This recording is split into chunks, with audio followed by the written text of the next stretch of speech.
A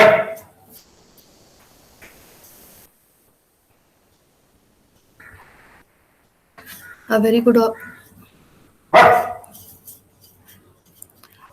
evening to all of you. Research methodology की class में आप सभी का फिर से एक बार स्वागत है। अभी तक हम लोग ने good evening ma'am. Good evening. आप सभी लोग से एक रिक्वेस्ट है कि सभी लोग अपना माइक्रोफोन म्यूट कर दो ताकि डिस्टर्बेंस ना हो। और दूसरी बात, थोड़ा सा आप लोग टाइम का ध्यान रखिए, क्योंकि अभी भी मुझे लग रहा है सारे बच्चे नहीं आ पाए, तो थोड़ा सा आप लोग टाइम का ध्यान रखो, क्योंकि एक बार प्रेजेंटेशन स्टार्ट हो जाते हैं फिर मीटिंग में ज्वाइन कराना थोड़ा सा मुश्किल होता है। चलिए कोई बात नहीं। अभी तक हम लोगों ने रिसर्च मैथडोलॉजी के सेकेंड यूनिट में टाइप्स ऑफ रिसर्चेस बेसिकली पढ़ना है हमें इस यूनिट में। तो उसमें हम लोगों ने on the basis of nature of data and on the basis of nature of purpose types of researches पढ़ लिए। आज हम लोग बात करेंगे नॉन एक्सपेरिमेंटल रिसर्च और एक्सपेरिमेंटल रिसर्च की। ठीक है, तो मैं आप सभी के साथ अपना प्रेजेंटेशन शेयर कर रही हूँ।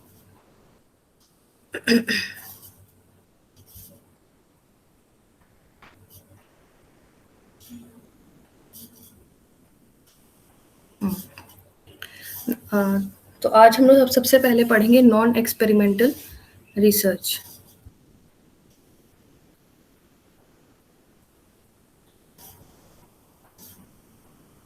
नॉन एक्सपेरिमेंटल रिसर्च पढ़ने से पहले मैं थोड़ा सा जानना चाहूँगी कि क्या आप लोग वेरिएबल्स के विषय में कुछ जानते हैं, या जैसे हिंदी में चर कहते हैं, वेरिएबल्स या चर के विषय में कुछ जानकारी है आप लोग को? हाँ मैडम, बहुत सारे इंडिकेटर्स लेते हैं, उसको वेरिएबल्स कहते हैं। अच्छा, कोई और कोशिश करना चाहे?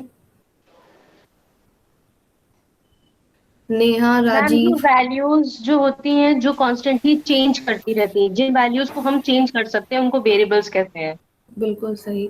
जैसे कि स्नेहा ने बताया कि वेरिएबल्स क्या होते हैं, कोई भी ऐसी क्वांटिटी जिसमें चेंज हो। ठीक है, तो स्नेहा ने जो बात बताई वो एक पॉइंट था। दूसरा पॉइंट था कि किसी भी क्वांटिटी को हम वेरिएबल कहेंगे तब कहेंगे जब क्या हो, उसमें एक तो चेंजेस ऑब्जर्व हो और साथ ही साथ उस चेंजेस को हम मेजर कर सकें। अगर आप कोई ऐसा क्वांटिटी या कोई ऐसी क्वालिटी है जो कि चेंज हो रही है और चेंज होने के साथ साथ हम उसको क्या कर सकते हैं, माप सकते हैं, मेजर कर सकते हैं, तो हम कहते हैं वो क्वांटिटी क्या है, आपकी वेरिएबल है। जैसे कि टेम्परेचर है, टेम्परेचर में आप देख ही रहे हो गर्मी के समय में अलग तरीके का होता है, चेंजेस होते रहते हैं। टेम्परेचर में क्या होता है, चेंजेस होते हैं, और इन चेंजेस को हम लोग थर्मामीटर के थ्रू मेजर कर सकते हैं। इसी तरह आप क्या कर सकते हो, एटीट्यूड क्या है, डिफरेंट लोग का एटीट्यूड डिफरेंट होता है, यानी एक वेरिएबल है, और इस एटीट्यूड को हम लोग थ्रू एटीट्यूड स्केल मेजर कर सकते हैं। ठीक है, तो वेरिएबल्स क्या होते हैं, कोई भी ऐसी क्वांटिटी, कोई भी ऐसी चीज़ जिसमें वेरिएशंस हो और हम उन वेरिएशंस को मेजर कर पाएँ, तो उस क्वांटिटी को वेरिएबल्स कहा जाता है। ठीक है, इसका यूज़ बेसिकली अभी आपको एक्सपेरिमेंटल रिसर्च को समझाने में किया जाएगा, इसीलिए मैंने इस समय आप यहाँ पर क्लियर कर लिया कि वेरिएबल्स या चर क्या होते हैं। ठीक है, तो अब हम आते हैं अपने मेन टॉपिक पे, नॉन एक्सपेरिमेंटल रिसर्च। ठीक है, नॉन एक्सपेरिमेंटल रिसर्च में क्या होता है, in non experimental research the researcher identifies variables and may look for relationship among them but does not manipulate the variables। यानी कि नॉन एक्सपेरिमेंटल रिसर्च में क्या होता है, जो रिसर्चर होता है वो अपनी स्टडीज के लिए क्या करता है, कुछ वेरिएबल्स को आइडेंटिफाई कर लेता है, पहचान लेता है, और उनके बीच में रिलेशनशिप को देखता है। लेकिन वो क्या नहीं करता, यहाँ पर वो जो वेरिएबल्स है उन्हें मैनिपुलेशन नहीं करता है। मैनिपुलेशन नहीं करता है का मतलब ये है सिंपली कि वो जो वेरिएबल्स है उनमें किसी प्रकार का कोई चेंज नहीं करता है। यानी हो सकता है कोई वेरिएबल है, जैसे मान लीजिए, अभी इसके बाद हम लोग एक्सपेरिमेंटल रिसर्च में करेंगे, तो आप इतना जान लो इस समय कि मैनिपुलेशन ऑफ वेरिएबल्स क्या है, मतलब किसी भी वेरिएबल में कुछ चेंजेस को लाना। चेंजेस कैसे लाएंगे, वेरिएबल को कम कर दिया, घटा दिया, उसकी डिग्री को अप डाउन कर दिया, तो उसको हम कहते हैं मैनिपुलेशन। या एक मैनिपुलेशन इस तरह से भी कर सकते हैं कि कोई दो ग्रुप लिए, उनमें किसी एक वेरिएबल को हमने शो किया और दूसरे में उसको एब्सेंट रखा, तो इस तरह से भी हमने क्या किया, मैनिपुलेशन किया कि एक ग्रुप में तो हम एक वेरिएबल को दे रहे हैं और दूसरे में हम उसको नहीं दे रहे हैं। ठीक है, तो नॉन एक्सपेरिमेंटल रिसर्च के कुछ उदाहरण इस तरह से हैं, जैसे आप लोग देख सकते होंगे स्क्रीन पे।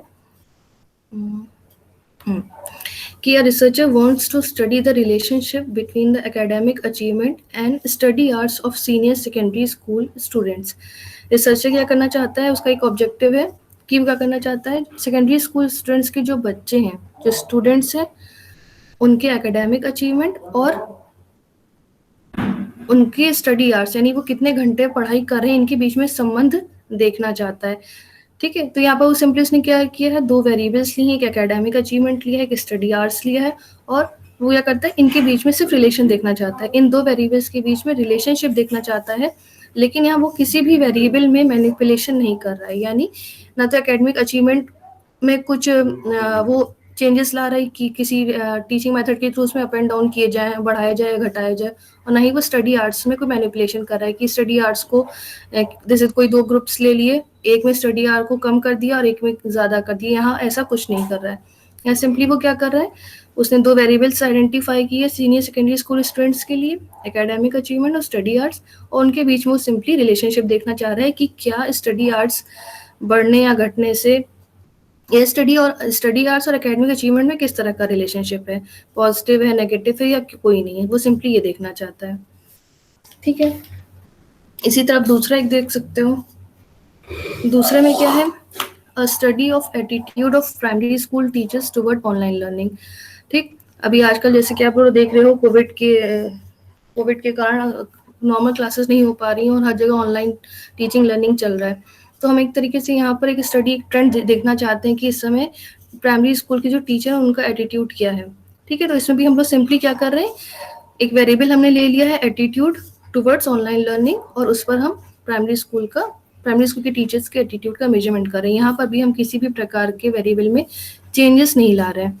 तो नॉन एक्सपेरिमेंटल रिसर्च सिंपली वो रिसर्च होते हैं जिसमें क्या आपका रिसर्चर वेरिएबल्स को आइडेंटिफाई करता है, उनके बीच में रिलेशनशिप को देखता है, या कुछ वेरिएबल्स जो कि इस करंट सिनेरियो में एग्जिस्ट कर रहे हैं, उनका क्या फैशन चल रहा है, उनका क्या ट्रेंड चल रहा है, लोगों के ओपिनियंस क्या, ये सब जानने की कोशिश करता है।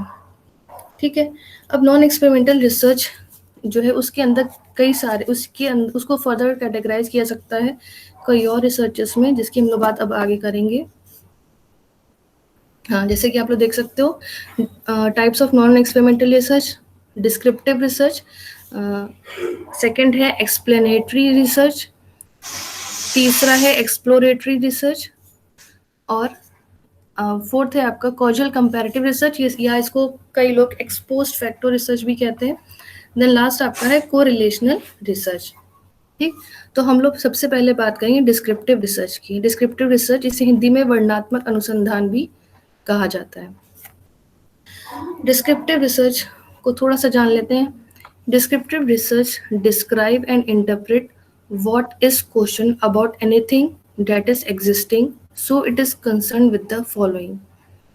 Number 1, relationship that exists, opinions that are held, trends that are developing. Descriptive research या वर्णनात्मक अनुसंधान नाम से ही है, जैसे क्या करता है, किसी भी चीज का वर्णन करता है। वर्णन करता है मतलब सिंपली जो भी करंट सिनेरियो में, जो भी करंट पोजीशन में, या जो भी वर्तमान समय में जो भी घटना चल रही है, उसका वो सिंपली वर्णन करता है। तभी यहाँ लिखा गया है कि जो आपका डिस्क्रिप्टिव रिसर्च है वो किसका वर्णन करता है, व्हाट इज क्वेश्चन का जवाब देता है। व्हाट इज, किसी भी चीज के बारे में वो क्या है, उसके बारे में जो वर्णन करता है वो आपको होता है डिस्क्रिप्टिव रिसर्च। डिस्क्रिप्टिव रिसर्च किन किन बातों को ध्यान देता है कि जैसे इस समय अगर मान लीजिए हमें को देखना है कि बच्चों की जो आई डिजीज है और जो ऑनलाइन लर्निंग, क्या उसमें कोई संबंध हो सकता है, इसको देख सकता है, क्योंकि बच्चे घंटों 6 घंटे बच्चे ऑनलाइन क्लासेस कर रहे हैं, तो क्या उससे उनकी हेल्थ पे, मेंटल हेल्थ पे, या उनकी आईज पे कुछ इफेक्ट पड़ रहा है। तो इसको हम देख सकते हैं कि मेंटल हेल्थ और ऑनलाइन लर्निंग में कोई क्या रिलेशनशिप एग्जिस्ट कर रहा है कि नहीं कर रहा है। ओपिनियन डेटा हेल्ड, यानी आजकल ऑनलाइन लर्निंग के बारे में लोगों की क्या ख्याल है, इसको हम डिस्क्रिप्टिव रिसर्च के अंतर्गत जान सकते हैं। ट्रेंड्स डेटा डेवलपिंग, अब ट्रेंड्स क्या होते हैं, जो एक फैशन चलता है। हम लोग कहते हैं ना कि जैसे पहले आप लोग देखते थे, अगर हम कपड़ों की बात लेके चलें तो पहले पुराने जमाने में एलिफेंट पैरेलल जिसे कहते थे, शायद लड़कियां पहनती थी, जिसमें फैले पैजामे होते थे। ठीक है, वो धीरे धीरे क्या हुआ, धीरे धीरे बाद उसके बाद चूड़ीदार पैजामों ने वो उसका ट्रेंड चलने लगा। फिर क्या हुआ, फिर वापस से क्या आ गया, आपके प्लाजो आ गए। ठीक है, तो अगर कोई बिजनेसमैन है वो देखना चाहता है कि प्रेजेंट सिचुएशन में जो लड़कियां हैं वो किस तरह के पैजामे पहनना पसंद कर रही हैं, तो वो क्या करेगा, वो स्कूल्स में जाएगा, कॉलेजेस में जाएगा, यूनिवर्सिटीज में जाएगा, वहाँ लड़कियों से कुछ छोटे छोटे क्वेश्चन भरवा सकता है कि उन्हें किस तरह के कपड़े फिलहाल पसंद है, पैंट्स में किस तरह के पसंद है। तो वहां पर वो क्या जानेगा कि जैसे आजकल सभी लोग प्लाजो बहुत पसंद करें, तो देखेगा वो उनकी फ्रीक्वेंसी सबसे ज्यादा है, तो उसे यहाँ पर पता चल जाएगा कि फिलहाल जो इस समय वर्तमान समय में क्या है, प्लाजो की मांग सबसे ज्यादा है, प्लाजो का जो फैशन है वो बहुत ट्रेंड कर रहा है। तो डिस्क्रिप्टिव रिसर्च बेसिकली क्या होते हैं, वर्तमान समय की समस्याओं को डिस्क्राइब करने की कोशिश करते हैं। वो बताते हैं कि प्रेजेंट सिनेरियो में किन्हीं दो वेरिएबल्स के बीच में कैसा संबंध देखने में आ रहा है। ठीक है, जैसे आप इसको इस तरह से समझ सकते हो रिलेशनशिप का, जैसे आप लोगों ने वैदिक काल में सुना होगा कि गुरु और शिष्य के संबंध बहुत अच्छे होते थे। ठीक है, लेकिन आज के समय में संबंध कैसे हैं, तो इसको हम डिस्क्रिप्टिव रिसर्च के थ्रू जान सकते हैं। ऑब्जर्वेशन, इसमें हम क्या कर सकते हैं, स्कूल्स में जाके ऑब्जर्व कर सकते हैं कि टीचर और पीपल के बीच में कैसे रिलेशन है, उनके क्वेश्चनेयर भरवा सकते हैं उनसे, और बहुत सारे टेक्निक्स हैं जिनके थ्रू हम क्या कर सकते हैं, उनसे कुछ ऐसे डेटा कलेक्ट कर सकते हैं, और फिर टीचर और पीपल के बीच में करंट सिनेरियो में, प्रेजेंट सिचुएशन में क्या रिलेशनशिप है उसको जान सकते हैं। इसी तरह ओपिनियंस की बात होगी और ट्रेंड्स, इसको एग्जाम्पल के थ्रू मैंने यहाँ समझाने की कोशिश की है कि a study of preferred social networking sites among secondary school students, यानी इसमें क्या जानने की कोशिश की जा रही है कि जो सेकेंडरी स्कूल स्टूडेंट्स उनके उनके वो किन किन सोशल नेटवर्किंग साइट्स को प्रिफर्ड करते हैं, किन को बहुत ज़्यादा महत्व देते हैं। ये अगर जानना है तो इसके लिए हमें क्या करना पड़ेगा, डिस्क्रिप्टिव रिसर्च की मेथोडोलॉजी को अडॉप्ट करना पड़ेगा। क्यों? क्योंकि ये क्या बताना चाह रही है, सिंपली ये बताना चाह रही है, डिस्क्राइब करना चाह रही है कि करंट सिनेरियो में किन किन सोशल नेटवर्किंग साइट्स को सेकेंडरी स्कूल स्टूडेंट्स महत्व देते हैं या ज़्यादा यूज करते हैं। ठीक है, नेक्स्ट आपका है एक्सप्लेनेटरी रिसर्च। ठीक, एक्सप्लेनेटरी रिसर्च में क्या होता है, explanatory research attempts to clarify why and how there is a relationship between two or more aspect of situation और phenomena। यानी डिस्क्रिप्टिव रिसर्च में हमने देखा कि हम किन्हीं दो वेरिएबल्स के बीच में रिलेशनशिप को देखते हैं, ट्रेंड्स को जानते हैं कि ट्रेंड्स क्या चल रहा है, ये लोगों की ओपिनियन क्या है। लेकिन एक्सप्लेनेटरी रिसर्च यहाँ पर क्या करता है, थोड़ा सा एड ऑन कर देता है नॉलेज को, वो यहाँ पर जानने की कोशिश करता है कि रिलेशनशिप है तो क्यों है और कैसे है। ओपिनियंस आजकल अगर जैसे ओपिनियंस अगर आज कल ऑनलाइन लर्निंग के फेवर में जा रहे हैं तो क्यों जा रहे हैं। ठीक है, तो एक्सप्लेनेटरी रिसर्च क्या करता है, जो भी प्रॉब्लम होती है, जो सभी समस्या होती है और जिसमें दो या दो से अधिक आपके वेरिएबल्स होते हैं, उनके बीच में रिलेशनशिप अगर है तो वो क्यों है और कैसे है, इसको जानने की कोशिश करता है। ठीक है, ये एक तरीके से कह सकते हो, ये जो आपका रिसर्च है ये फर्दर आगे की रिसर्च के लिए एक बेस तैयार करता है। ठीक है, इसको एक एग्जाम्पल से हम लोग समझेंगे। जैसे an explanatory study of college students addiction to the electronic gadgets. जैसे आजकल ये सभी की समस्या है, हम सभी लोग बहुत ज़्यादा इलेक्ट्रॉनिक गैजेट से हमेशा दूर नहीं रह सकते। मोबाइल तो हमेशा, एक मोबाइल जो एक ऐसी चीज़ है, जो स्मार्टफोन एक ऐसी चीज़ है जो हमेशा हमारे लिए बहुत एकदम जैसे ऑक्सीजन हम लोग लेते हैं ना, उसी तरह ज़रूरी हो गया। अगर आपके पास, आप कहीं जा रहे हो और मोबाइल नहीं, तो एक बहुत बड़ा ऐसा लगता है कोई चीज़ छूट गई है। ठीक है, तो आजकल के जो स्टूडेंट्स हैं उनके बीच में इलेक्ट्रॉनिक गैजेट्स के लिए इतना ज़्यादा एडिक्शन क्यों है। ठीक है, क्यों है एडिक्शन है, किन किन तरीके के प्रति, किन किन इलेक्ट्रॉनिक गैजेट्स के प्रति, ये सब जब अगर हम जानने की कोशिश करेंगे तो वो आपका आ जाएगा डिस्क्रिप्टिव रिसर्च में। लेकिन जो एडिक्शन है स्टूडेंट्स का इलेक्ट्रॉनिक गैजेट्स के लिए, ऐसा क्यों हो रहा है, क्यों इतना वो एडिक्टेड हो रहे हैं, तो यहाँ पर एक मैंने एग्जाम्पल के थ्रू यहाँ पर समझा है। जैसे अगर कोई रिसर्चर है वो ये देखना चाह रहा है कि जो कॉलेज के स्टूडेंट्स हैं उनका इलेक्ट्रॉनिक गैजेट्स के प्रति जो एडिक्शन है वो इतना क्यों है, तो इसमें वो क्या क्या स्टडी कर सकता है। कुछ क्वेश्चंस हैं, जैसे जो आपके प्रॉब्लम होती है उसमें आप क्या करते हैं, क्वेश्चंस को ही सॉल्व करने की कोशिश करते हैं। तो बेसिकली आप यहाँ पर ये जानने की कोशिश कर सकते हैं क्यों के पीछे क्या क्या कारण है। जैसे does it have to anything to do with their family histories, या जो उनका यूज़ करना है, जो इलेक्ट्रॉनिक गैजेट्स को वो लोग यूज़ कर रहे हैं, क्या उसके पीछे उनकी फैमिली हिस्ट्री है कुछ, या उनकी जो एक्स्ट्रा करिकुलर एक्टिविटीज़ जो स्कूल्स में या जो कॉलेज में यूनिवर्सिटीज़ में कंडक्ट कराई जा रही हैं, उसमें इनका इन्वॉल्वमेंट है, शायद इसीलिए इतना ये लोग इलेक्ट्रॉनिक गैजेट्स यूज़ कर रहे हैं। या हो सकता है कि उनकी जो संगति है, यानी जो बाकी जो उनके दोस्त हैं, जो उनके क्लासमेट्स हैं, पीयर्स हैं, उनका जो पीयर ग्रुप है उसका असर पड़ रहा है उन पर, इसलिए वो इस तरह के इलेक्ट्रॉनिक गैजेट्स यूज करें।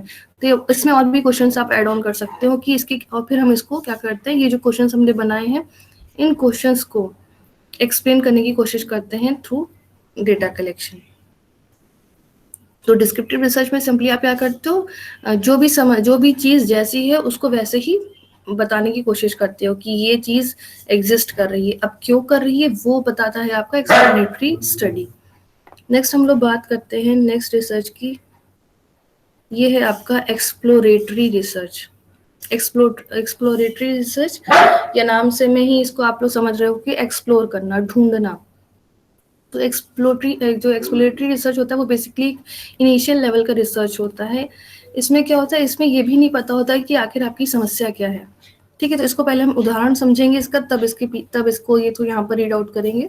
आपको उदाहरण देखो, जैसे मान लो कि मिस्टर ए हैं जिनके पास क्या है, उनकी बेकरी है, और वो क्या करना चाहते हैं, अपनी बेकरी की जो सेल है उसको बढ़ाना चाहते हैं, लेकिन उन्हें ये नहीं समझ में आ रहा है कि वो अपने बेकरी की जो सामान है उसकी सेल के लिए क्या करें।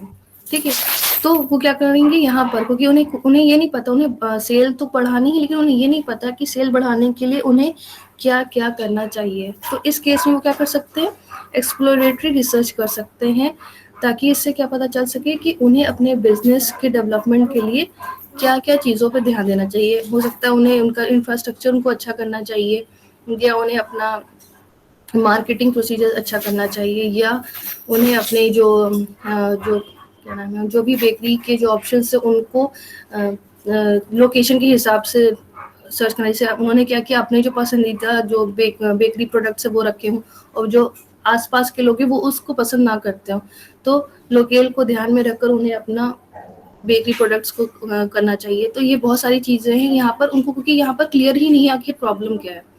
कि उनकी प्रॉब्लम ये तो है कि उन्हें सेल्स को बढ़ाना है, लेकिन कैसे बढ़ाना है, कहाँ से स्टार्ट करना है, यहाँ पर वो थोड़ा सा वो है, मिसगाइडेड है, या कह सकते हैं उन्हें बिल्कुल भी यहाँ पर वो नहीं पता नहीं है कि उन्हें कहाँ से स्टार्ट करना है। तो इस केस में वो क्या कर सकते हैं, एक्सप्लोरेटरी रिसर्च को अपना सकते हैं। ये एक तरीके से कह सकते हो आप लोग, कोई रिजिड रिसर्च डिज़ाइन नहीं है, ये बेसिकली क्या करती है, आपके प्रॉब्लम को सामने लाती है। आप जैसे यहाँ पर प्रॉब्लम नहीं समझ में आ रही ना कि वो अपने जो भी सेल है उसको इम्प्रूव करने के लिए क्या करें, किस प्रॉब्लम को सॉल्व करें कि उनकी जो सेल की जो वो है रेट है वो बढ़ जाए, वहाँ पर तो यहाँ पर सही से नहीं पता, तो इसके लिए वो क्या कर सकते हैं, एक्सप्लोरेटरी रिसर्च करेंगे। तो हम लोग यहाँ पर थोड़ा सा देख लेते हैं।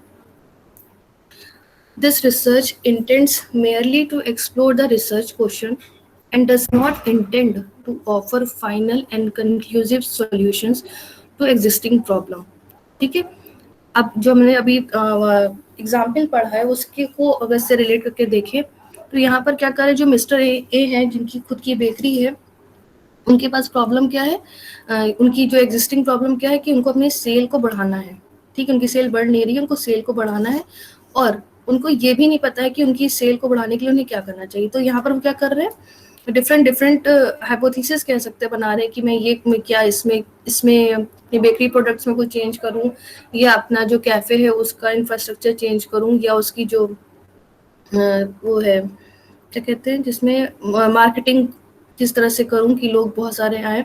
तो यहाँ पर क्या कर रहे हैं, एक्सप्लोरेटरी रिसर्च उन्हें हेल्प करता है कि वो अब डिफरेंट क्वेश्चंस को जान सके, लेकिन यहाँ पर वो एकदम इसने ये एक्सप्लोरेटरी रिसर्च को ये पता चल जाएगा ये एरिया है, ये एरिया है, जिसको ये अगर कुछ जिस पर इन पर ध्यान दे तो उनको कुछ हल मिल सकता है, लेकिन कंक्लूसिव सॉल्यूशन नहीं मिलेगा, यानी एक पर्टिकुलर सॉल्यूशन उनको यहाँ पर नहीं मिलेगा कि मिस्टर ए अपनी बेकरी प्रोडक्ट्स को चेंज कर दे तो उनकी सेल बढ़ जाएगी। यहाँ पर ये उत्तर नहीं मिल पाएगा उनको। ये तो पता चल पाएगा कि बेकरी प्रोडक्ट्स को चेंज करने से उनका अच्छा हो सकता है, कस्टमर के साथ जो बिहेवियर करने, जो उनका पोलाइट, अगर बिहेवियर खराब है तो उसको सही करने से उनकी सेल बढ़ सकती है। और बहुत सारे ऐसे रीजंस हैं जो कि सेल को बढ़ा सकते हैं, वो तो पता चल जाएंगे, लेकिन किस एक कंक्लूसिव सॉल्यूशन क्या होगा वो यहाँ पर जानना थोड़ा सा मुश्किल होता है। ठीक है, this type of research is usually conducted to study a problem that has not been clearly defined yet। जैसे इसी प्रॉब्लम को अगर हम देखें तो यहाँ पर जो आपके वो है मिस्टर ए हैं, उन्हें ये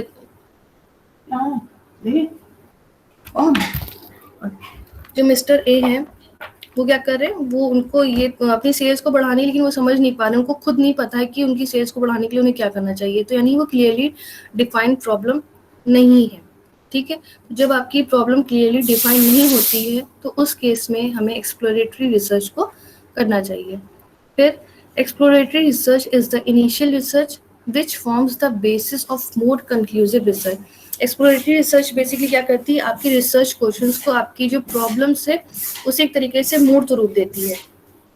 ठीक है, इसी केस में अगर मिस्टर ए की जो प्रॉब्लम है, सेल्स नहीं बढ़ रही है या वो सेल्स को इम्प्रूव करना चाहते हैं, तो अभी उनके दिमाग में एकदम क्लियर पिक्चर नहीं है कि वो इम्प्रूव करने के लिए क्या क्या करें। लेकिन जब उनके दिमाग में एक्सप्लोरेटरी रिसर्च करने के बाद क्या हो जाएगा कि कुछ उनके पास आइडियाज आ जाएंगे कि जैसे बात की अभी हमने कि बेकरी प्रोडक्ट्स को चेंज किया जाए, जो लोकल है उसको ध्यान में रखकर बनाया जाए, उसकी कॉस्ट को रिड्यूस किया जाए या उसको बढ़ाया जाए।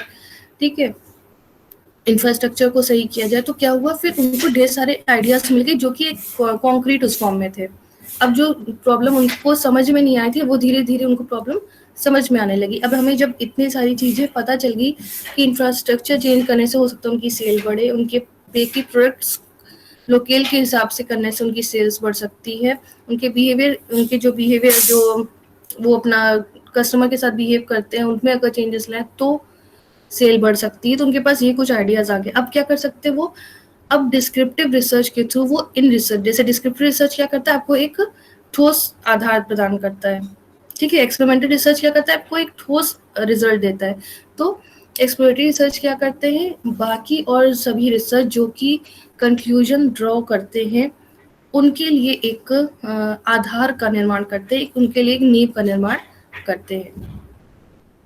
ठीक, नेक्स्ट आप देख सकते हो, exploratory research tends to tackle new problems on which little or no previous research has been done.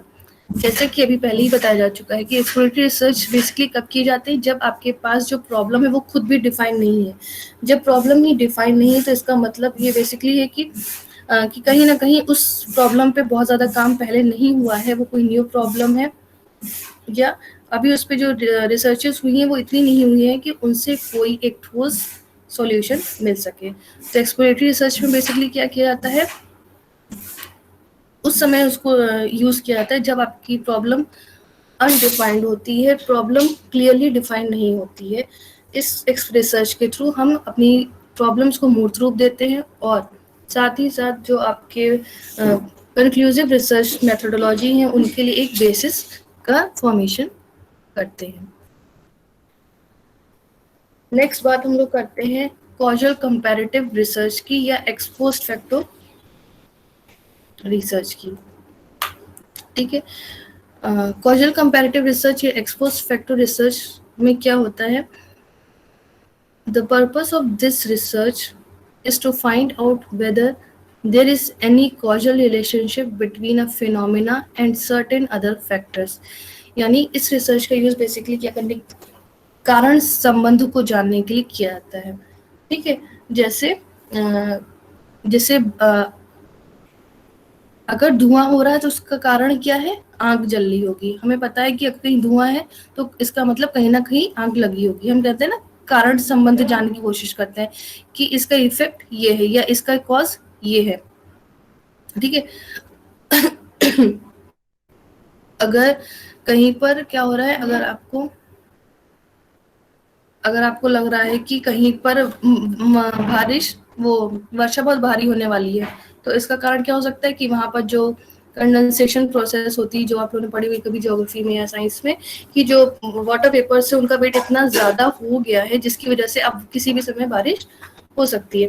तो कॉजल कंपैरेटिव रिसर्च या एक्सपोस्ट फैक्टर रिसर्च में बेसिकली क्या करने की कोशिश की जाती है, कारण संबंध को जानने की कोशिश की जाती है कि किसी फिनोमेना में और कोई और फैक्टर्स में कोई कारण संबंध है या नहीं है, ये जानने की कोशिश की जाती है।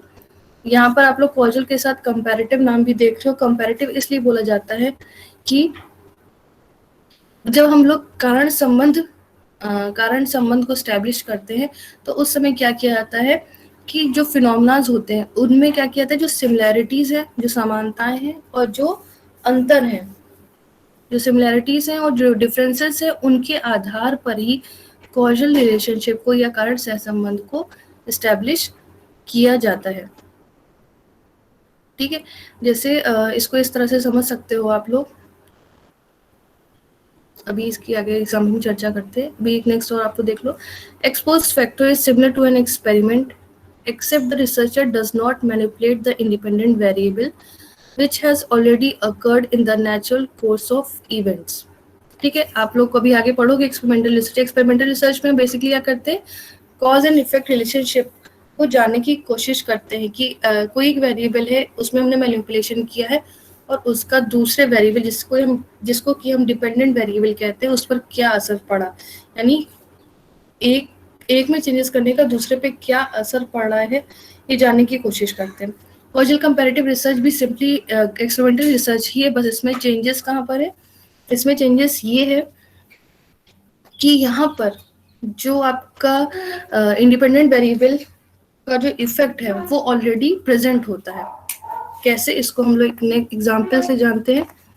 जैसे अगर कोई रिसर्चर है वो ये जानना चाहता है कि what is the effect of part-time job on school achievement of high school students, कि जो हाई स्कूल स्टूडेंट्स हैं उनका अगर वो पार्ट टाइम जॉब कर रहे हैं तो उनकी अचीवमेंट पे क्या असर पड़ रहा है, वो ये देखना चाहते हैं।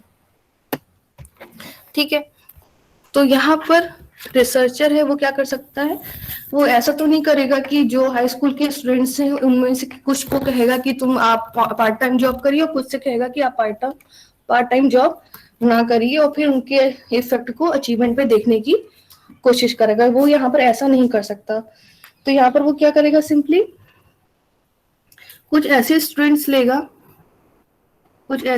लेगा जो कि पार्ट टाइम जॉब ऑलरेडी करते हैं, और कुछ स्टूडेंट्स ऐसे लेगा जो कि क्या करते हैं, पार्ट टाइम जॉब नहीं करते हैं, बिना जॉब के पढ़ाई करते हैं। ठीक है, अब वो क्या करेगा, इन दोनों ही ग्रुप्स के अचीवमेंट को कंपेयर कर लेगा और उनमें क्या सिमिलैरिटीज है और क्या डिफरेंसेस है, उनके आधार पर वो कंक्लूड कर पाएगा कि वास्तव में जो आपका पार्ट टाइम जॉब करना है, पार्ट टाइम जॉब का क्या इफेक्ट पड़ा है आपके अचीवमेंट पे। यहाँ पर वो इस तरह से कंपेयर करेगा। तो यहाँ पर हम क्या देखते हैं कि जो आपका पार्ट टाइम जॉब है, ठीक है, जो आपका पार्ट टाइम का जो जॉब का जो इफेक्ट है वो ऑलरेडी बच्चों पर आ पड़ा है, वहां पर आप क्रिएट नहीं करोगे। जैसे कि मैं एक्सपेरिमेंटल रिसर्च में, मैंने अभी आप लोग बात करेंगे कि एक्सपेरिमेंटल रिसर्च में इफेक्ट को पैदा किया जाता है, ठीक है, लेकिन यहाँ पर क्या है, जो इफेक्ट है वो ऑलरेडी जनरेट हो चुका है। आप देख रहे हो कि आप सिंपली आप क्या देखना चाहते हो कि पार्ट टाइम जॉब का अचीवमेंट पे क्या असर पड़ा है। तो जो बच्चे पार्ट टाइम जॉब कर रहे हैं उनका जो पार्ट टाइम जॉब का जो इफेक्ट है वो ऑलरेडी उन बच्चों के अचीवमेंट पे दिखने लगा होगा। इसी तरह जो बच्चे पार्ट टाइम जॉब नहीं कर रहे हैं तो उनका किसी तरह का कोई अगर इफेक्ट होगा या नहीं होगा वो भी उनके अचीवमेंट पे पड़ चुका होगा। हम सिंपली क्या करेंगे, दोनों के ही अचीवमेंट को मेजर कर लेंगे और उसी के आधार पे उनकी सिमिलैरिटीज और डिससिमिलैरिटीज को जानते हुए की कंक्लूजन निकालने की कोशिश करेंगे कि आखिरकार जो पार्ट टाइम जॉब है उसका स्कूल अचीवमेंट पर क्या असर पड़ता है। ठीक है, जो एक्सपोज फैक्टर रिसर्च होता है इसमें इंडिपेंडेंट वेरिएबल जो होता है, उस इंडिपेंडेंट वेरिएबल का जो इफेक्ट होता है, ठीक है, वो आपके कह सकते हैं स्टडी करने से पहले ही प्रदर्शित हो चुका होता है, पहले से ही शो हो चुका होता है। वहां पर आप जनरेट नहीं कर सकते उसके इफेक्ट को, वो ऑलरेडी पहले से ही इवॉल्व हो जाता है नेचर में। तो जब इस तरह की रिसर्च होती है तो उसे हम बोलते हैं एक्सपोज फैक्टर रिसर्च या कॉजल कंपैरेटिव रिसर्च। नेक्स्ट बात करते हैं जिसका सोशल साइंसेस, बिहेवियरल साइंसेस में बहुत ज़्यादा यूज़ किया जाता है, correlational research. Correlation research basically क्या होता है? कोरिलेशन रिसर्च में जो आपका रिसर्चर होता है वो इंडिविजुअल्स से किन्हीं दो या दो से अधिक वेरिएबल्स पर डेटा कलेक्ट करता है और फिर ये जानने की कोशिश करता है कि ये जो वेरिएबल्स हैं क्या आपस में कोरिलेटेड हैं, क्या इनमें आपस में कोई सहसंबंध है या नहीं है। कोरिलेशन रिसर्च सिंपली वो रिसर्च होते हैं जिसमें क्या करते हैं, एक ही ग्रुप ऑफ इंडिविजुअल्स पे, यहाँ से आप लोग थोड़ा सा ध्यान रखना कि एक्सपेरिमेंटल रिसर्च में भी हम लोग क्या करते हैं, एक तरीके से संबंध जानने की कोशिश करते हैं, ठीक है। लेकिन अंतर क्या होता है, एक्सपेरिमेंटल रिसर्च में जरूरी नहीं कि आप सिर्फ एक ही इंडिविजुअल ग्रुप को लो, उसमें आप एक से अधिक भी ले सकते हो, डिपेंड करता है आप किस प्रकार की एक्सपेरिमेंटल डिजाइन का चयन कर रहे हो। लेकिन जो कोरिलेशन रिसर्च होते हैं, कोरिलेशन रिसर्च में हम लोग क्या करते हैं, जैसे आप यहाँ देख सकते हो लिखा हुआ है एक लाइन में कि correlation research gathers data from individuals on 2 और मोर वेरिएबल्स। हम क्या करते हैं, एक ही ग्रुप ऑफ इंडिविजुअल्स से 2 या 2 से अधिक वेरिएबल्स पे डेटा कलेक्ट करते हैं और फिर उन वेरिएबल्स में क्या संबंध है वो जानने की कोशिश करते हैं, ठीक है, कि वो किस प्रकार से एक दूसरे से कोरिलेटेड है। अब कोरिलेशन का मतलब क्या है? Correlation means the extent to which the two variables vary directly और इनवर्सली। कोरिलेशन का मतलब सिंपली ये है कि आप जो दो वेरिएबल्स जिनकी हम स्टडी कर रहे हैं वो आपस में किस सीमा तक इस प्रकार से सहसंबंध है कि एक के बढ़ने से दूसरा भी उसी दिशा में बढ़ रहा है या एक के घटने से दूसरा भी उसी दिशा में घट रहा है। डायरेक्टली मतलब सिंपली क्या है कि एक वेरिएबल में अगर कोई दो वेरिएबल है, जैसे मान लो x और y, तो x में घटने या बढ़ने से y में भी अगर हमें दिखता है कि उसमें घटना और बढ़ना हो रहा है, यानी x जैसे बढ़ता है उसी तरह से y भी उसी डायरेक्शन में बढ़ रहा है, ठीक है, यानी x के इंक्रीज होने से y भी इंक्रीज हो रहा है और x के डिक्रीज होने से अगर y वेरिएबल में भी आप डिक्रीज को रिकॉर्ड कर रहे हो तो हम कह सकते हैं कि उनमें कैसा कोरिलेशन है, positive correlation. Positive correlation basically क्या होता है कि जब दो वेरिएबल्स आपके इस प्रकार से वेरी करें कि उनमें जो चेंजेस की डायरेक्शन है वो हमेशा एक जैसी रहे, वो चाहे पॉजिटिव डायरेक्शन में हो नेगेटिव, उससे फर्क नहीं पड़ता है। पॉजिटिव कोरिलेशन मतलब एक वेरिएबल में अगर चेंजेस अपवर्ड डायरेक्शन में हो रहा है तो दूसरे में भी अपवर्ड डायरेक्शन में होना चाहिए। अगर एक वेरिएबल में डाउनवर्ड डायरेक्शन में चेंजेस हो रहे हैं तो दूसरे वेरिएबल में भी डाउनवर्ड डायरेक्शन में चेंजेस होने चाहिए, ठीक है। लेकिन कभी कभी क्या होता है, नेगेटिव कोरिलेशंस होते हैं कि दो वेरिएबल्स के बीच में, जैसे एज के साथ साथ क्या होता है, किसी भी इंसान की जो लाइफ होती है उसकी क्या होती है, घटती जाती है, इनवर्सली प्रोपोर्शनल होते हैं। कैसा सहसंबंध होता है कि जैसे जैसे एज बढ़ेगी, आयु बढ़ेगी, वैसे वैसे ही उसका जो लाइफ स्पैन है वो क्या होता जाएगा, लाइफ स्पैन या कह सकते हैं जो उसकी लाइफ है, ठीक है, जो उसकी वैल्यू जैसे होते हैं ना, जैसे आप लोग जैसे हम लोग बर्थडे मनाते जाते हैं वैसे वैसे हम कहते नहीं एक साल वैसे अच्छा बर्थडे मनाना अच्छा माना जाता है और सब लोग खुशी से मनाते हैं कि आपने एक साल और अचीव कर लिया। लेकिन कुछ लोग कहते नहीं कि बर्थडे को कभी कुछ लोग क्रिटिसाइज भी करते हैं, वो कहते हैं कि इसमें बर्थडे क्या मनाना, एक साल कम हो गया जिंदगी का, ठीक है। तो जैसे जैसे आपकी एज बढ़ रही है वैसे वैसे जो आपका जीवन के जो क्षण है वो कम हो रहे हैं। तो हम क्या देख रहे हैं कि आयु बढ़ रही है और जीवन के क्षण कम हो रहे हैं, ठीक है। तो एक दोनों की डायरेक्शन कैसी है, अपोजिट है, ठीक है। जब आपके दो वेरिएबल्स इस प्रकार से हो कि जिनमें चेंजेस अपोजिट डायरेक्शन में हो, जैसे अगर कोई x और y दो वेरिएबल्स हैं और x के बढ़ने पर y घट रहा है या x के घटने पर y बढ़ रहा है, ठीक है, दोनों ही केसेस में क्या हो रहा है, दोनों की जो डायरेक्शन है चेंजेस की वो समान नहीं है, अपोजिट है। तो हम कहते हैं कि दोनों ही में संबंध तो है लेकिन वो कैसा है, इनवर्सली प्रोपोर्शनल है या इनवर्स कोरिलेशन है या नेगेटिव कोरिलेशन है, ठीक। अब जब कोरिलेशन रिसर्च में हम लोग दो वेरिएबल्स के बीच में से संबंध ज्ञात करने की कोशिश करते हैं तो उसको स्टैटिस्टिकल फॉर्म में एक नंबर के थ्रू, एक इंडेक्स के थ्रू रिप्रेजेंट करते हैं जिसे हम बोलते हैं कोफिशिएंट ऑफ कोरिलेशन, ठीक है। कोरिलेशन रिसर्च में किन्हीं दो वेरिएबल्स के बीच में कोरिलेशन ज्ञात करने के लिए डिफरेंट टेक्निक्स हैं जिनके थ्रू कोरिलेशन कोफिशिएंट को कैलकुलेट किया जाता है, जिसकी वैल्यू आपकी -1 से +1 के बीच में होती है, ठीक है। और -1 से +1 के बीच में होती है। और कोफिशिएंट ऑफ कोरिलेशन ये बताता है कि जो दो वेरिएबल्स है उनमें जो रिलेशन है वो कितना ज्यादा और या कितना कम है, ठीक है, उसकी डिग्री को बताता है रिलेशनशिप को, कि बहुत ज्यादा पॉजिटिव है, बहुत ज्यादा नेगेटिव है, या माइल्ड पॉजिटिव है या माइल्ड नेगेटिव है, या जीरो कोरिलेशन यानी कोई संबंध नहीं का। कोई दो वेरिएबल्स ऐसे जिनमें कोई संबंध ही नहीं है, जैसे आपकी आयु का आपके इंटरेस्ट से कोई संबंध हो भी सकता है, नहीं भी हो सकता, लेकिन अगर मान के चले दोनों में कोई सह संबंध नहीं है तो क्या होगा, वहां पर कोरिलेशन की वैल्यू क्या आ जाएगी, 0 नियरली इक्वल टू 0। इसको एग्जाम्पल से देख सकते हैं। अगर कोई रिसर्चर वो उसकी स्टडी का टॉपिक ये है, अ study of relationship of linguistic intelligence and achievement in language subjects, ठीक है। एक कोई रिसर्चर है, वो क्या करना चाहता है, वो रिलेशनशिप देखना चाहता है किसके बीच में, भाषाई बुद्धि। हॉवर्ड गार्डनर एक साइकोलॉजिस्ट है जिन्होंने मल्टीपल इंटेलिजेंसेस का कॉन्सेप्ट दिया हुआ है। तो उन्होंने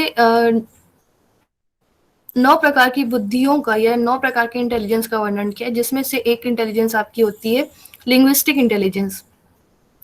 और उन्होंने बताया है कि जो लिंग्विस्टिक इंटेलिजेंस अगर बच्चों में लिंग्विस्टिक इंटेलिजेंस क्या है, डोमिनेंट फैक्टर है, यानी उन 8 इंटेलिजेंस में से अगर उसकी लिंग्विस्टिक इंटेलिजेंस अच्छी है तो वो जो बच्चा है या जो वो स्टूडेंट्स है उसमें पढ़ने की क्षमता अच्छी होती है, कविता लिखने की क्षमता अच्छी होती है, वो चीज़ों को भाषा के माध्यम से अच्छे से सीखता है, ठीक है। ये आपकी लिंग्विस्टिक इंटेलिजेंस है। तो कोई रिसर्चर है जो कि उनके उससे प्रभावित है, वो लिंग्विस्टिक इंटेलिजेंस पे रिसर्च करना चाहता है और वो देखना चाहता है कि क्या लिंग्विस्टिक इंटेलिजेंस और लैंग्वेज सब्जेक्ट्स जैसे कि आपका हिंदी, इंग्लिश, संस्कृत और कोई भी भाषा हो सकती है, तो क्या उसमें कोई सहसंबंध है, कि अगर जैसे जो बच्चा जिसकी लिंग्विस्टिक इंटेलिजेंस हाई है तो क्या हिंदी या इंग्लिश के एग्जाम्स में भी उसके मार्क्स अच्छे आते हैं, उसका अचीवमेंट अच्छा है।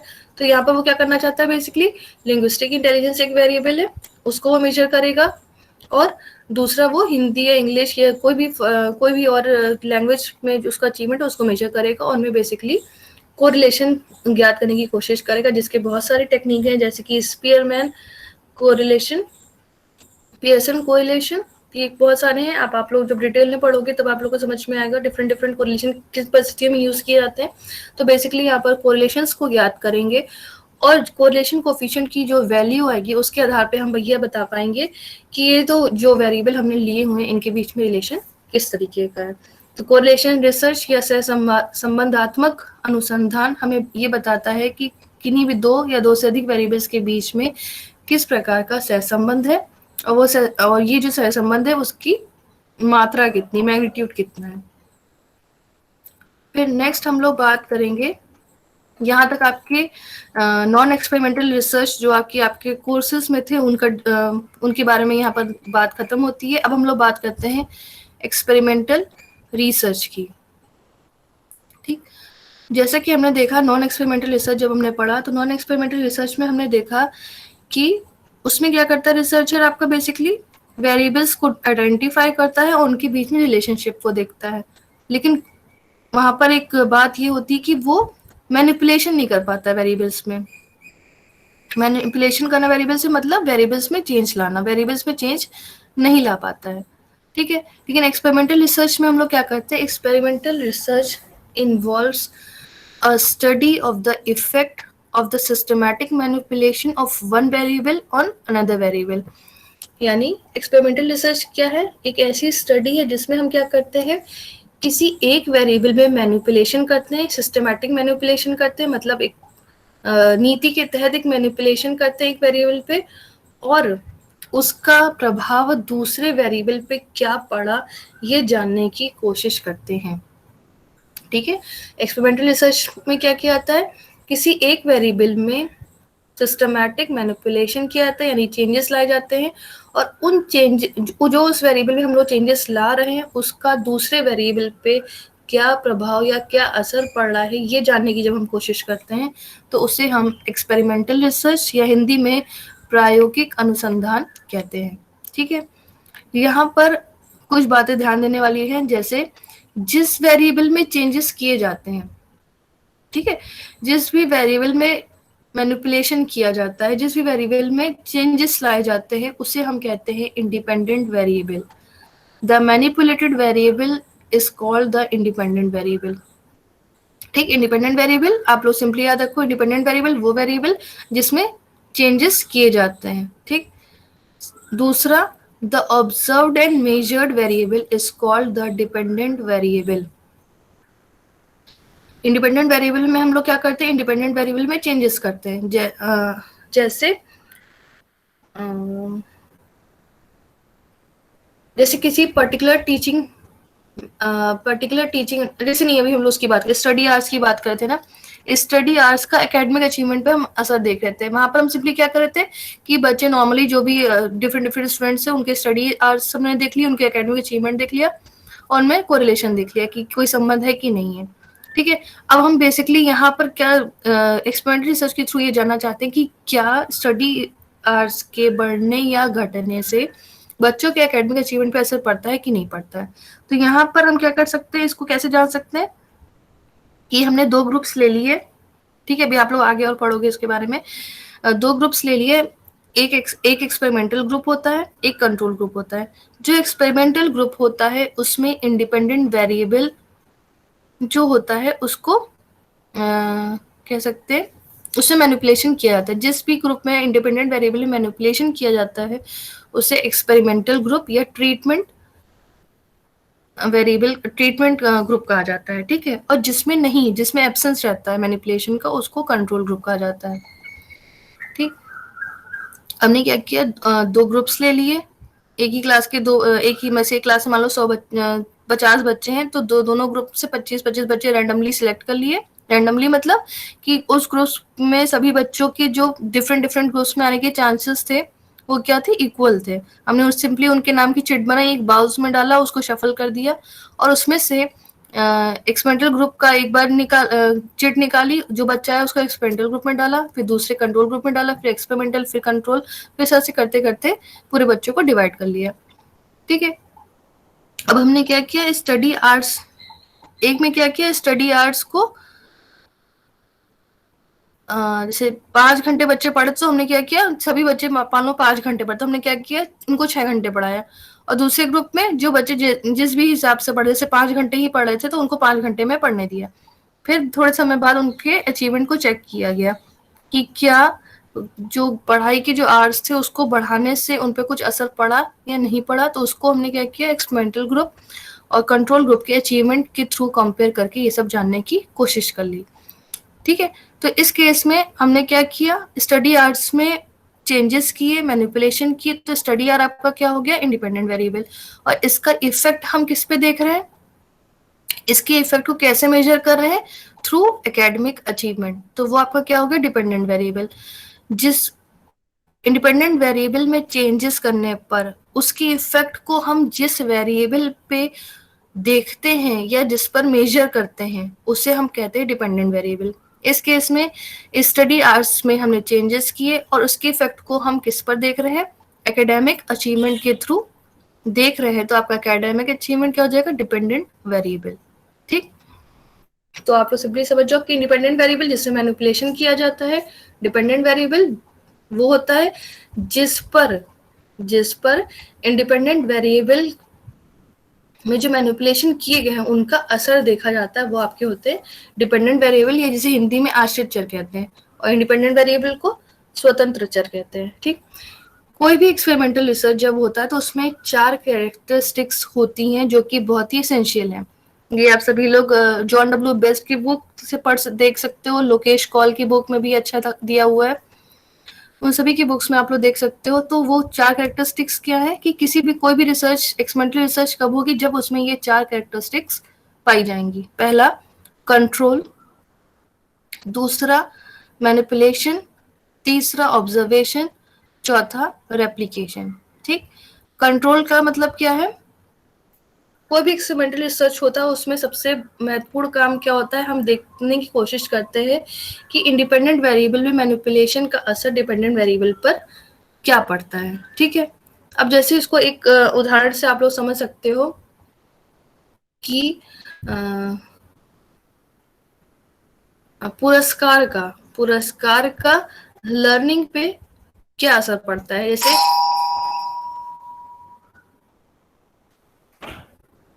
पुरस्कार का लर्निंग पे क्या असर पड़ता है ये हम देखना चाहते हैं। ठीक है, तो हम क्या करेंगे, दो, जैसे कि हमने क्या किया, एक ग्रुप, दो ग्रुप ले लिए, एक ग्रुप में हमने पुरस्कार को दिया और एक ग्रुप में पुरस्कार को नहीं दिया। तो हमने क्या किया, यहाँ पर पुरस्कार एक इंडिपेंडेंट वेरिएबल जिससे हमने चेंजेस किया। कैसे, एक में शो किया, एक ग्रुप में हमने उसको बच्चों को दिया पुरस्कार, एक ग्रुप में नहीं दिया, यानी यहाँ पर हमने मैनिपुलेशन कर दिया। ठीक है, तो पुरस्कार हमारा क्या हो गया, इंडिपेंडेंट वेरिएबल। इसका असर हम लोग किस पर देखना चाहते हैं, लर्निंग पे, कि बच्चों ने पुरस्कार पाने से बच्चों की सीखने की जो गति है वो तेज हुई कि नहीं हुई, कि क्या हुआ। तो उनके सीखने को हम कैसे मेजर करेंगे, थ्रू कोई भी टेस्ट के थ्रू करेंगे। ठीक है, वो तो अलग बात हो गई। यहाँ पर कंट्रोल से क्या मतलब है, आप लोग इस तरह से जानो कि जो पुरस्कार है, हमें केवल देखना है कि पुरस्कार का असर लर्निंग पे क्या पड़ता है, लेकिन किसी भी एक्सपेरिमेंटल रिसर्च में जो डिपेंडेंट वेरिएबल होता है उसको बहुत सारे कई और भी वेरिएबल्स होते हैं जो प्रभावित करते हैं। जैसे जो आपकी लर्निंग है, ठीक है, जो आपकी लर्निंग है, जो आपका अधिगम है, उसको बहुत सारी चीजें और कौन सी प्रभावित कर सकती हैं, जैसे आईक्यू। अगर जिस बच्चे का आईक्यू अच्छा है तो उसकी लर्निंग भी अच्छी होगी, चाहे उसको पुरस्कार मिले या ना मिले। अगर उसके अंदर मोटिवेशन है पढ़ने का, लर्न किसी भी चीज को सीखने का, तो भी उसकी लर्निंग अच्छी हो सकती है। ठीक है, उसने उस कंटेंट को पहले से पढ़ रखा है तो इसका असर भी उसकी लर्निंग पे आ सकता है। तो यानी कहने का मतलब ऐसा है कि एक्सपेरिमेंटल रिसर्च में क्या होता है, हम देखना तो चाहते हैं इंडिपेंडेंट वेरिएबल का असर डिपेंडेंट वेरिएबल पे, लेकिन डिपेंडेंट वेरिएबल उस एक्सपेरिमेंट में क्या होता है, डिपेंडेंट वेरिएबल को प्रभावित करने वाले या इफेक्टेड करने वाले और कई सारे वेरिएबल्स मौजूद होते हैं, जिन्हें हम इंटरवीनिंग वेरिएबल्स कहते हैं। इंटरवीनिंग वेरिएबल्स जो आपके प्रोसेस में इंटरवीन करते हैं, हस्तक्षेप करते हैं। ठीक है, तो इन इंटरवीनिंग वेरिएबल्स को कंट्रोल करना जरूरी होता है। अगर हम कंट्रोल नहीं करेंगे तो जो रिसर्चर होगा या जो हम अगर एक्सपेरिमेंटल रिसर्च कर रहे हैं तो हम ये एश्योरिटी के साथ नहीं कह पाएंगे या एक्यूरेटली ये नहीं कह पाएंगे कि डिपेंडेंट वेरिएबल पे जो असर हम देख रहे हैं वो केवल और केवल हमारे इंडिपेंडेंट वेरिएबल का है। ठीक है, क्यों, क्योंकि अगर मान लीजिए आपने किसी भी वेरिएबल्स, बाकी सारे वेरिएबल्स को कंट्रोल नहीं किया, उनके आईक्यू को, कंट्रोलिंग के मेथड बहुत सारे हैं, उस पर हम डिटेल में नहीं जाएंगे, कंट्रोल नहीं किया तो उस केस में क्या होता है, आपको ये नहीं पता लग पाएगा कि आपका जो ये लर्निंग में अगर इंक्रीज हुआ भी है, लर्निंग अगर आपकी अच्छी हो भी गई है बच्चे की, तो वो क्या केवल पुरस्कार की वजह से है या और भी सारे फैक्टर्स जो भी हमने गिनाए, बुद्धि है, उसका मोटिवेशन है, उसने कंटेंट रेपिटेशन है, इन सभी कारकों की वजह से है। तो किसी भी एक्सपेरिमेंटल रिसर्च में कंट्रोल की बहुत बड़ी भूमिका होती है। आप कोई भी एक्सपेरिमेंटल रिसर्च करोगे तो उसमें कंट्रोल करना आवश्यक होता है। दूसरा, मैनिपुलेशन। जैसे कि हमने बात की कि एक्सपेरिमेंटल रिसर्च और कॉजल कंपैरेटिव रिसर्च में सिंपली अंतर क्या है कि कॉजल कंपैरेटिव रिसर्च में जो इंडिपेंडेंट वेरिएबल होता है वहां पर मैनिपुलेशन संभव नहीं हो पाता है क्योंकि वो पहले से ही घट चुका होता है। लेकिन एक्सपेरिमेंटल रिसर्च में क्या करते हैं, हम डेलिबरेटली अपने इंडिपेंडेंट वेरिएबल में चेंजेस लाते हैं, मैनिपुलेशन लाते हैं और उसके इफेक्ट को डिपेंडेंट वेरिएबल पे देखते हैं। तो किसी भी एक्सपेरिमेंटल रिसर्च में मैनिपुलेशन भी एक बहुत बड़ा उसका की होता है। तीसरा, ऑब्जर्वेशन। अब एक्सपेरिमेंटल रिसर्च में हम क्या देख रहे हैं, इंडिपेंडेंट वेरिएबल में मैनिपुलेशन का असर देखते हैं किस पे, डिपेंडेंट वेरिएबल पे। तो ऑब्जर्वेशन के थ्रू हम क्या करते हैं, ऑब्जर्वेशन के थ्रू हम ये रिकॉर्ड करते हैं कि डिपेंडेंट वेरिएबल में क्या क्या असर हमें देखने को मिल रहे हैं तब जबकि हम इंडिपेंडेंट वेरिएबल में चेंजेस ला रहे हैं। तो ये ऑब्जर्वेशन आपका हो गया। फोर्थ आपका हो गया रेप्लिकेशन। एक्सपेरिमेंटल रिसर्च जैसे में रेप्लिकेशन भी एक बहुत बड़ा गुण होता है कि एक्सपेरिमेंटल रिसर्चर्स को रेप्लिकेशन के थ्रू क्या किया सकता है, चेक किया सकता है। जैसे मान लीजिए आपने कानपुर यूनिवर्सिटी के, हम सब लोग हैं, तो कानपुर यूनिवर्सिटी में आपने एक एक्सपेरिमेंटल रिसर्च किया, उसकी फाइंडिंग्स आई, ठीक है, तो अब वही एक्सपेरिमेंटल कंडीशंस के तहत अगर हम उसको कहीं और, अगर आपने एक्सपेरिमेंटल रिसर्च कंडक्ट किया है और आपकी फाइंडिंग्स ट्रू हैं, तो अगर हम क्या कर सकते हैं, उन रेप्लिकेशन के थ्रू उन फाइंडिंग्स को दोबारा भी क्या कर सकते हैं, साबित कर सकते हैं। तो रेप्लिकेशन भी एक बहुत बड़ा गुण होता है आपका एक्सपेरिमेंटल रिसर्च का। अब हम लोग बात करेंगे टाइप्स ऑफ एक्सपेरिमेंटल रिसर्च की। बहुत छोटा सा है, इसको ज्यादा समझना वो आप इसको इस तरह से समझो, true experiment, quasi experiment, single subject experiment. True experiments क्या होते हैं? In true experiments, the researcher randomly assign participants to different condition of the experimental treatments. ठीक है, ट्रू एक्सपेरिमेंट्स क्या होते हैं? जैसे मैंने अभी बात की, अभी हम इतने से बात कर रहे थे कि 2 ग्रुप्स ले लिया जाए। एक्सपेरिमेंटल डिजाइंस जब हम लोग पढ़ेंगे तब हम लोग जानेंगे कि कौन कौन सी डिजाइंस होती हैं। बेसिकली जब भी हम एक्सपेरिमेंटल रिसर्च करते हैं तो 2 ग्रुप लेते हैं, जिसमें से एक को हम कहते हैं एक्सपेरिमेंटल ग्रुप और एक को कहते हैं कंट्रोल ग्रुप। एक्सपेरिमेंटल ग्रुप में इंडिपेंडेंट वेरिएबल का मैनिपुलेशन किया जाता है, यानी इंडिपेंडेंट वेरिएबल में जो चेंजेस होते हैं उनको शो किया जाता है, उनको दिखाया जाता है, उनको अप्लाई किया जाता है। लेकिन कंट्रोल ग्रुप में ऐसा नहीं किया जाता है। तो ट्रू एक्सपेरिमेंट रिसर्च वो रिसर्च होती है जिसमें इन दोनों ग्रुप्स में जो पार्टिसिपेंट्स को असाइन करने का तरीका है वो कैसा हो?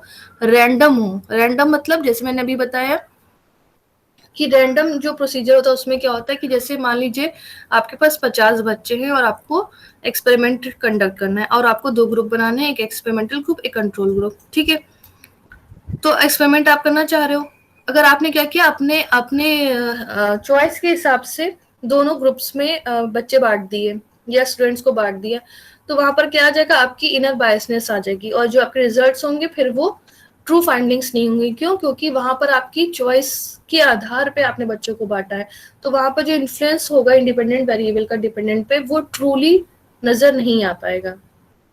या हम कह सकते हैं अगर हम उसका असर भी नहीं पड़ा है तो हम वहां पर एक्यूरेटली नहीं कह पाएंगे कि जो हमने डिपेंडेंट वेरिएबल में असर देखा है वो वाकई में सही है अथवा नहीं है, वो इंडिपेंडेंट वेरिएबल के कारण ही है या किसी और वजह से।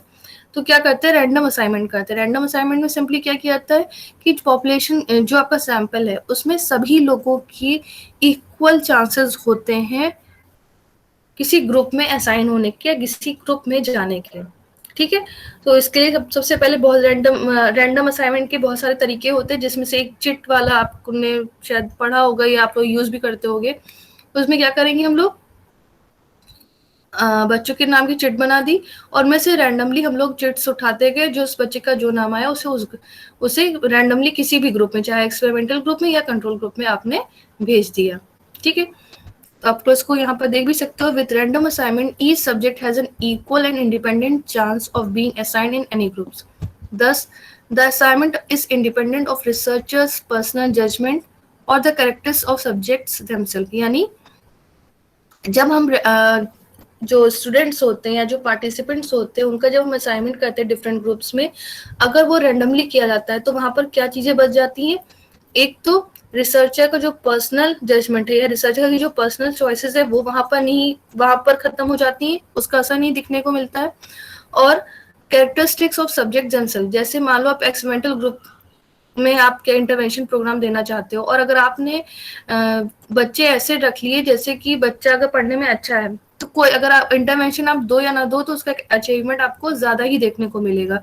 तो उस केस में हम इस चीज से बच जाते हैं कि बच्चे की जो खुद की कैरेक्टरिस्टिक्स है वो भी उसको वहां पर इन्फ्लुएंस नहीं करती हैं। नेक्स्ट आते हैं क्वासी एक्सपेरिमेंटल रिसर्च में। क्वासी एक्सपेरिमेंटल रिसर्च में सिंपली क्या होता है, वही सारा काम होता है ट्रू एक्सपेरिमेंट रिसर्च की तरह, बस वहां पर जो ग्रुप में पार्टिसिपेंट्स को असाइन किया जाता है वो रैंडमली बेस्ड नहीं, रैंडम असाइनमेंट नहीं होता है वहां पर। यानी जैसे मान लो आप कई बार ऐसी परिस्थितियां आती हैं जहां पर आपको 2 ग्रुप्स चाहिए और आपके पास क्या है, आपके पास ये सुविधा नहीं कि आप वहां पर बच्चों को अपने हिसाब से बांट सको। जैसे मान लो आप किसी स्कूल में गए हुए हो, ठीक है, वहां पर आपको 8th क्लास पर अपना कुछ रिसर्च करना है, एक्सपेरिमेंटल रिसर्च, तो वहाँ के टीचर्स कहते हैं कि ये 2 क्लासेस है, आप इन 2 क्लासेस को ले लीजिए, लेकिन क्लासेस के बच्चों को आप एक्सचेंज नहीं करेंगे या उनको अलग तरीके से अपनी मर्जी से नहीं बैठाएंगे। तो उस केस में क्या होता है, वहां पर आपको 2 ग्रुप्स तो मिल गए बने बनाए, जैसे सेक्शन ए सेक्शन बी, तो आप किसी को भी कंट्रोल ग्रुप या किसी को भी एक्सपेरिमेंटल ग्रुप बना सकते हो। लेकिन वहां पर चूंकि रैंडम असाइनमेंट नहीं किया आपने खुद से रैंडम असाइनमेंट नहीं किया, तो वहां पर ट्रू एक्स उस जो वो जब आप उस तरह का वहां पर एक्सपेरिमेंट करोगे तो उसको हम ट्रू ना कह के क्वासी कहते हैं। ठीक है, तो a quasi experiment is an empirical interventional study used to estimate the causal impact of an intervention on target population without random assignment. Simple भाषा में कि क्लासिक एक्सपेरिमेंटल रिसर्च क्या होती है, ऐसी रिसर्च होती है जिनमें जो पार्टिसिपेंट्स होते हैं उनका जो असाइनमेंट होता है डिफरेंट डिफरेंट ग्रुप्स में, वो कैसा होता है, विदाउट रैंडम प्रोसीजर होता है, उसमें रैंडम सिलेक्शन नहीं होता है, आप लोग इस तरह से समझ लो। सेकंड एक है सिंगल सब्जेक्ट रिसर्च एक्सपेरिमेंट। कई बार क्या होता है कि हम ग्रुप्स ना लेके एक सिंपल इंडिविजुअल पर, एक सिंगल सब्जेक्ट पर रिसर्च करते हैं, ठीक है। Single subject design involves the study of single subject मतलब किसी एक इंडिविजुअल की, their observations over a baseline period and the administration of an intervention. This is followed by another observation to determine if the treatment affects the outcome.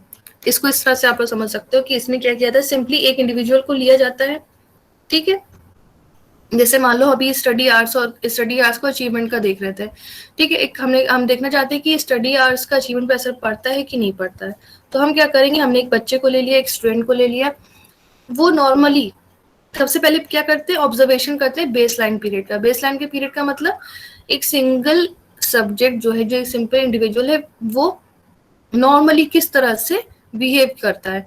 जैसे उसके subject arts जो है different time पर हम क्या करते हैं, देखते हैं कि वो इतने घंटे पढ़ता है, उसको ऑब्जर्व करते हैं, इतने घंटे पढ़ता है, उसका अचीवमेंट ये रहा। इसके फिर थोड़े समय बाद फिर से हमने देखा कि वो इतने घंटे पढ़ता है और उसका अचीवमेंट ये रहा।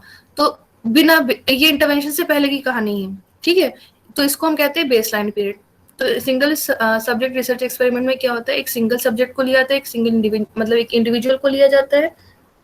इंटरवेंशन से पहले बेसलाइन पीरियड को ऑब्जर्व किया जाता है। बेसलाइन पीरियड में हम क्या करते हैं, सिंपली इंटरवेंशन देने से पहले जो नॉर्मली बच्चा या नॉर्मली पार्टिसिपेंट जो भी कर रहा होता है उसको रिकॉर्ड करते हैं। यानी जो हमें स्टडी आवर्स और अचीवमेंट में देखना होता है उसको बिना इंटरवेंशन के देखते हैं कुछ समय तक ऐसा कोशिश करते हैं। उसके बाद क्या करते हैं, उस पार्टिसिपेंट को इंटरवेंशन देते हैं, कोई ट्रीटमेंट देते हैं। उसके ट्रीटमेंट देने के बाद फिर दोनों वेरिएबल्स को फिर से हम क्या करते हैं, मेजर करने की कोशिश करते हैं और देखते हैं कि क्या कोई असर पड़ा है, ठीक है। तो ये रिसर्च आपकी होती है सिंगल सब्जेक्ट रिसर्च एक्सपेरिमेंट। ये रेफरेंसेस हैं बुक्स के जहां से मैंने ये स्लाइड्स प्रिपेयर की हैं, आप लोग चाहो तो ये लोग देख सकते हो। बेसिकली मुझे सबसे अच्छी बुक्स जो इसमें लगती है वो डोनाल्ड एरी की लगती है। जॉन डब्ल्यू बेस्ट को सबसे अच्छा माना जाता है बेसिक रिसर्चर्स के लिए। क्रेसवेल है, और अगर आप लोग इंडियन ऑथर में देखना चाहते हो तो लोकेश कौल भी एक बहुत ही अच्छी बुक है रिसर्च की। तो इसी के साथ आज की क्लास यहीं पर समाप्त होती है। अब आप सभी लोग अपनी अटेंडेंस दे दीजिए।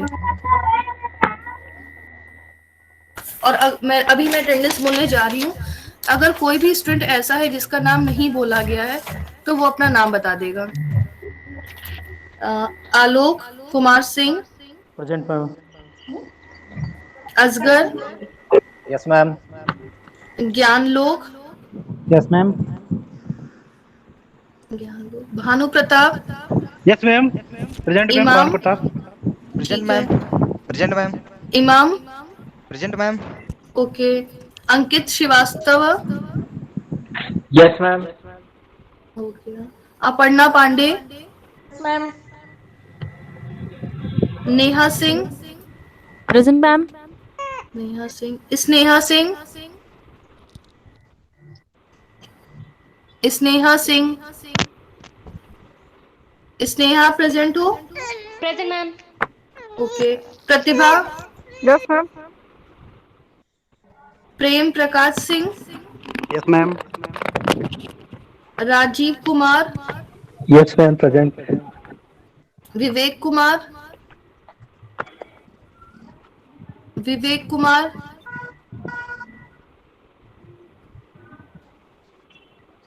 विवेक कुमार नहीं है।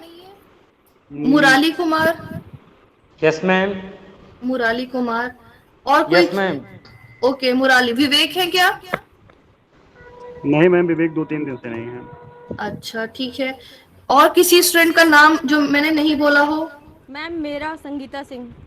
संगीता जी आप पहली बार आए हो क्लास में? नहीं, सेकंड क्लास है। अच्छा, मेरी क्लासेस तो आप फर्स्ट टाइम अटेंड कर रहे हो ना आज? हाँ मैम। ओके। संगीता सिंह, अपर्णा पांडे हो गया? 1 सेकेंड। अपर्णा पांडे, हाँ बाकी सबका हो गया है। आप लोग कितने हो? 16 सोचो। मैम प्रेम प्रकाश सिंह जी। अटेंडेंस होगी सबकी। Thank you class, thank you. Ma'am मेरा हो गया ma'am. Sangeeta Singh. Thank you ma'am. Thank you ma'am. Ma'am Sangeeta Singh हो गया। हाँ हो गया संगीता, आपका भी हो गया। भानु प्रताप हो गया। ओ थैंक यू। हो गया भाई, सबका हो गया। आप अटेंडेंस क्यों इतना परेशान हो? अटेंडेंस की वजह से हम लोग एग्जाम से बाहर हैं। मैम चलिए कोई बात नहीं, सब सही हो जाएगा। Thank you.